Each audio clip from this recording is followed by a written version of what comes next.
Nih teman-teman, jadi ini ada 2 tiket ya. Ini yang satu tiket untuk ke ruangan gedung yang replikanya, dan yang artefak yang asli, benar-benar asli, artefak dari Nabi Muhammad SAW. Yuk kita lanjut. Nah teman-teman, alhamdulillah banget ini kita udah mau mulai masuk ke galeri Joko Tingkir. Bismillah. Assalamualaikum. Biar mudah. Oh iya. Iya. Bismillahirrahmanirrahim. Assalamualaikum warahmatullahi wabarakatuh. Waalaikumsalam warahmatullahi wabarakatuh. Para hadirin sekalian yang dimuliakan Allah, kami ucapkan ahlan wa sahlan wa marhaban bi hudurikum. Selamat datang kami ucapkan kepada para pecinta baginda Nabi sallallahu alaihi wasallam. Hadirin bukanlah tamu kami, hadirin juga bukan tamu galeri. Hadirin adalah tamunya baginda Nabi sallallahu alaihi wasallam. Masyaallah. Saya yakin di dalam hati hadirin membawa cinta yang mendalam kepada kekasihnya. Assalamualaikum. Bismillahirrahmanirrahim. Hadirin sekalian yang dimuliakan Allah, yang pertama kali kita lihat di sini ada 2 tongkat. Tongkat yang di atas ini tongkat yang diyakini sebagai tongkat peninggalan Imam Ghazali rahimahullah. Beliau adalah seorang waliullah, kekasih Allah yang begitu sangat barokah, memiliki karangan kitab yang barokah, yang saking barokahnya dipelajari umat Islam di seluruh dunia. Di antara karangan kitabnya adalah kitab Ihya Ulumuddin. Ini adalah wadah susu milik Sayyidatina Fatimah radhiyallahu taala anha. Dalam satu riwayat menjelaskan ini adalah wadah susu milik baginda Rasulullah sallallahu alaihi wasallam yang kemudian beliau hadiahkan kepada putrinya Sayyidatina Fatimah radhiyallahu taala anha.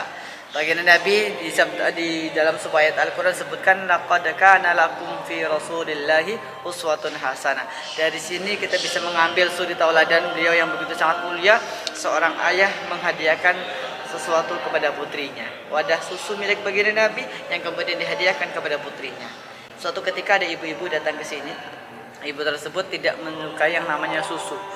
Ya, sangat alergi sekali dengan bau susu. Apalagi susu sapi. Tiba-tiba ibu itu mendekat ke wadah susu ini, tiba-tiba dia menghirup aroma susu yang sangat luar biasa. Insyaallah. Seolah-olah ini adalah isyarah kepada ibu tersebut, putrinya baginda Nabi loh. Pimpinan wanita di surga loh, suka susu. Kenapa kamu tidak suka susu? Maka setelah itu baru dia langsung menyukai yang namanya susu. Padahal pertamanya dia alergi betul dengan yang namanya susu. Masya Allah. Sekarang kita melihat salah satu benda peninggalan sahabat Sayyidina Khalid bin Walid radhiyallahu taala anhu. Dalam satu keterangan Sayyidina Khalid bin Walid memiliki kurang lebih 200 pedang. Dan ini merupakan salah satu daripada pedang Sayyidina Khalid bin Walid radhiyallahu taala anhu. Sehingga hadirin tidak akan heran apabila menjumpai di beberapa museum dunia pedang peninggalan Sayyidina Khalid bin Walid radhiyallahu taala anhu. Berat pedang ini lebih kurang 5,5 kg. Jadi kita bisa membayangkan betapa gagahnya para sahabat radhiyallahu taala anhum.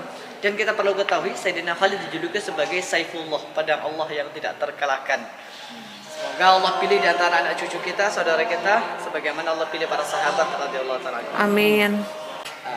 Hadirin sekalian yang dimuliakan Allah Subhanahu wa taala, sekarang kita berpindah melihat sebuah busur yang begitu sangat panjang.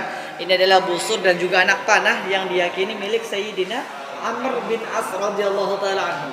Ternyata di kalangan para sahabat memiliki para pendekar. Di antaranya Sayyidina Khalid bin Walid dan juga Sayyidina Amr bin As radhiyallahu taala anhu. Busur dan anak panah ini diyakini oleh milik Sayyidina Amr bin As radhiyallahu taala anhu, yang mana beliau pernah menjadi panglima perang menemani Sayyidina Khalid bin Walid ketika perang Yarmuk. Perang Yarmuk adalah perang yang berjumlah 45.000 kaum muslimin melawan 240.000 kaum kafir Romawi. Salah satu panglimanya Sayyidina Khalid bin Walid, Sayyidina Amr bin As radhiyallahu taala anhu. Hadirin sekalian yang dimuliakan Allah Subhanahu wa taala, di sini ada sebuah pedang dan juga wadahnya, sarung pedangnya. Pedang ini memiliki 2 ketajaman di kedua sisinya dan ujungnya terbelah menjadi 2. Ini adalah pedang yang diyakini sebagai pedang Sayyidina Husain radhiyallahu taala anhu, putra Sayyidina Ali bin Abi Thalib, cucu tercinta baginda Rasulullah sallallahu alaihi wasallam. Sayyidina Husain dalam satu keterangan beliau termasuk orang yang paling mirip dengan baginda Nabi. Disabdakan dalam satu riwayat disebutkan apabila Sayyidina Hasan dan Sayyidina Hasan berdiri di satu tempat, layaknya baginda Nabi sallallahu alaihi wasallam ada di tempat tersebut. Bismillahirrahmanirrahim. Kita lanjut, di sini ada sebuah tongkat. Tongkat ini adalah tongkat yang diyakini sebagai tongkat Sayyidina baginda Rasulullah Sallallahu Alaihi Wasallam. Sekeliling Ka'bah disunahkan di belakang makam Ibrahim, berdoa di belakang makam Ibrahim karena termasuk doa yang mustajabah, doa di belakang makam Ibrahim. Kemudian di sini ada sebuah replika daripada Ka'bah, yang mana kita juga membuat sebuah replika daripada pintu Ka'bah supaya orang terbayangkan, terdetik dalam hatinya supaya bisa berdoa langsung di hadapan Ka'bah. Inilah kurang lebih daripada replika pintu Ka'bah yang ukurannya hampir sama persis dengan sesungguhnya beserta ukiran-ukirannya. Dan juga kita sempurnakan dengan sebuah replika daripada pengunci pintu Ka'bah. Pengunci pintu Ka'bah ini berdasarkan raja yang menjabat di pemerintah saat itu. Ini Ka'bah replika. Nah teman-teman, setelah selesai foto-foto, ini kita mau masuk ke gedung yang kedua. Ini baru loh teman-teman. Hadirin sekalian yang dimuliakan Allah Subhanahu wa taala, ini adalah sebuah miniatur kampung Madinah di zaman hijrahnya baginda Rasulullah sallallahu alaihi wasallam. Jadi kita bercerita mengenai kisah hijrahnya baginda Rasulullah sallallahu alaihi wasallam. Assalamualaikum ya Rasulullah. Assalamualaikum ya Rasulullah. Dalam satu riwayat, orang kalau di kuburan mengucapkan salam, disunahkan mengucapkan salam dengan mengucapkan assalamualaikum ya ahli kubur. Lah dalam satu keterangan berarti maknanya nanti orang tersebut akan dijawab salamnya oleh ahli kubur. Lah bagaimana kalau kita mengucapkan salam kepada baginda Nabi, maknanya pun akan dijawab salam kita oleh baginda Nabi. Maka rasakan kita ini hendak sowan dengan baginda Rasulullah SAW.